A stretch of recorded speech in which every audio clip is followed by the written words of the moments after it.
Witnesses. We're starting with the Conservatives and have MP Stewart up for 6 minutes.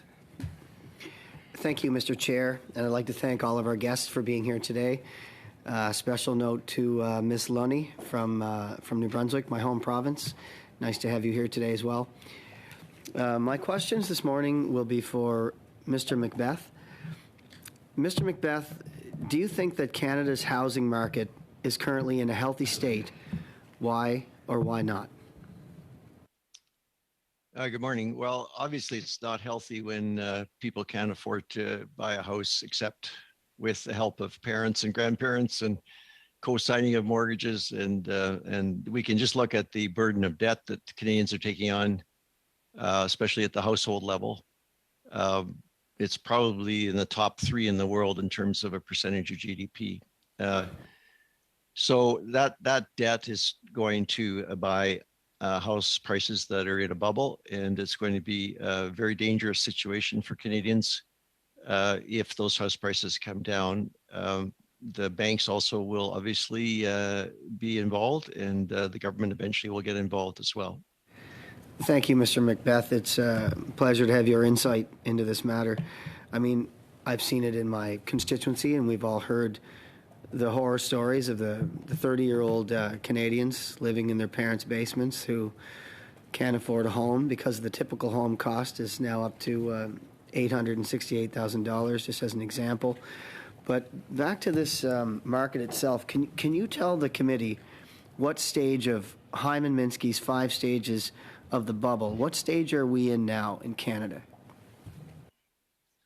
So Minsky was an unorthodox economist that didn't get much play, but when the global financial crisis hit, of course, people started calling what happened a Minsky moment, which is a Minsky moment happens when the lenders discover that the borrowers cannot repay their loans. In fact, they cannot even repay the interest on their loans. So up until that point, the lenders are happy to continue to provide credit, in this case to the real estate market.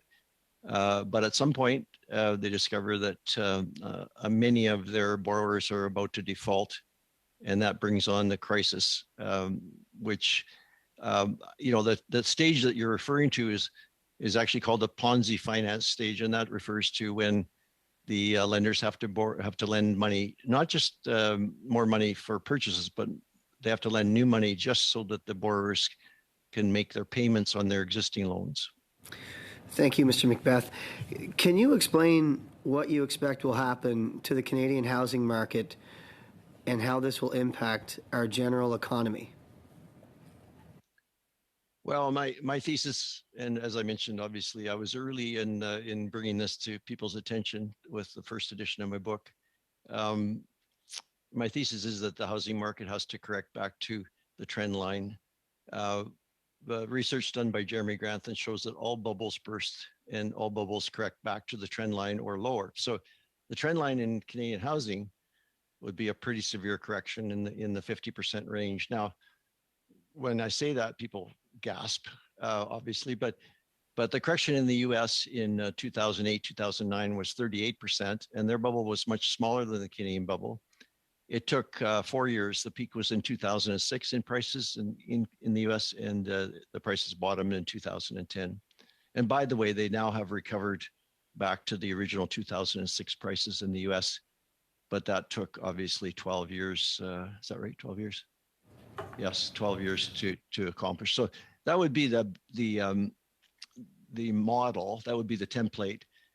But I would also mention too, though, that the Canadian housing bubble is much more exaggerated than the US bubble was in 2006. Thank you, Mr. McBeth. I've always enjoyed history, still a student of it each day if I can be. One thing that is certain is history often repeats itself. Knowing that this isn't the first time in Canada that we've been in this situation, can you tell the committee what are the similarities and differences from the 1980s and 1990s housing crash and what we can do to mitigate our damages as a country, and any advice to the government?